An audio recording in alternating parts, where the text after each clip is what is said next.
आता माझ्या घरात आहे आणि मी अभ्यास करतोय। तर हे माझ्या बाजूवाले माझ्या खिडकी दरवाजा सर्व हा खिडकी दरवाजा बंद आहे आणि हे झगडे यांचे ऐका शिव्या।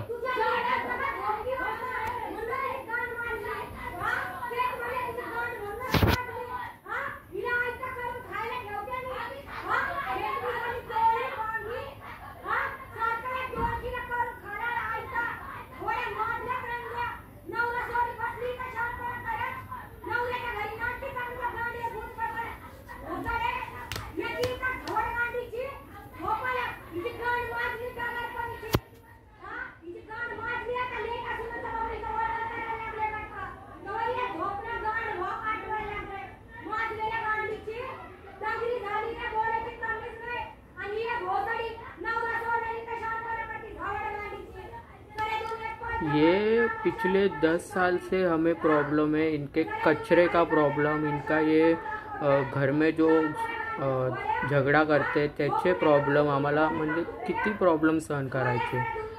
म्हणजे बोलायला गेलं तर सर्व घरातल्या यांच्या एकत्र येऊन झगडे करतात आमच्यासोबत आणि नाही तेव्हा हे असे यांचे प्रॉब्लेम आम्ही सहन करत राहायचे।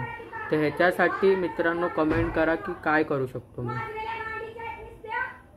शिव्या ऐका यांच्या शिव्या।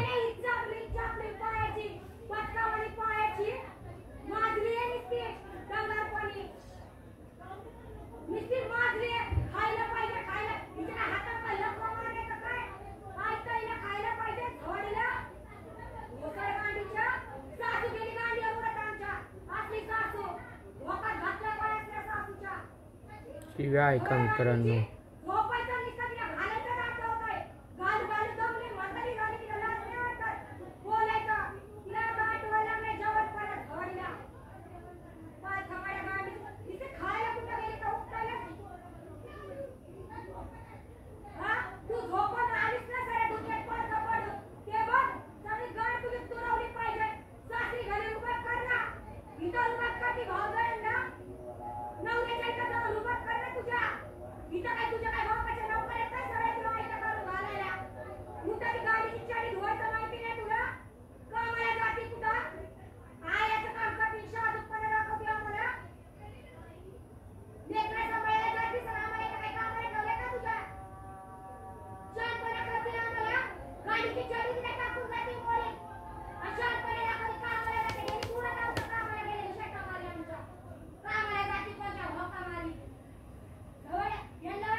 हे आजचे ना एक कंटिन्यूसली 10 वर्ष झाले हे झगडे असेच चालू आहेत। एवढा त्रास देऊ नये कोणाला यार, खरोखर एवढे बेकार लोक आहेत ना।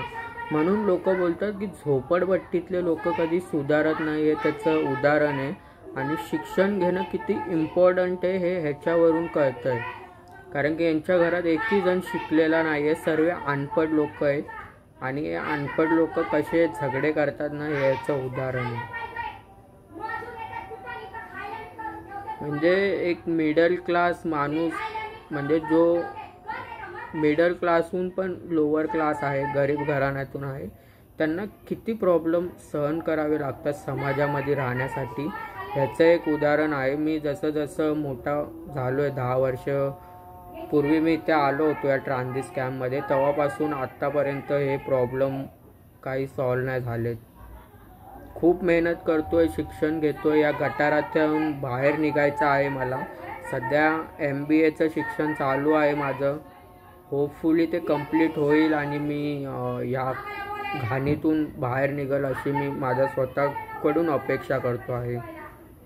खूप खूप म्हणजे खूप त्रास आहे, लोक म्हणून वर येत नाहीत आणि झोपडपट्टीतल्या लोकांना अवेअरनेस नावाची काहीच गोष्ट नाही आहे। सो ह्या व्हिडिओमध्ये मी यांच्या कचऱ्याचा पण कसा प्रॉब्लेम होतो ते पण दाखवणार आहे तुम्हाला। बघा यांचे शब्द बघा, सून सासूला कशा शिव्या घालते आणि सासू आणि जाऊ कसे एकमेकांना तिघं मिळून कसे तमाशे करतात आणि दुसऱ्यांना त्रास कसे देतात ते सर्व ऐकायला येते।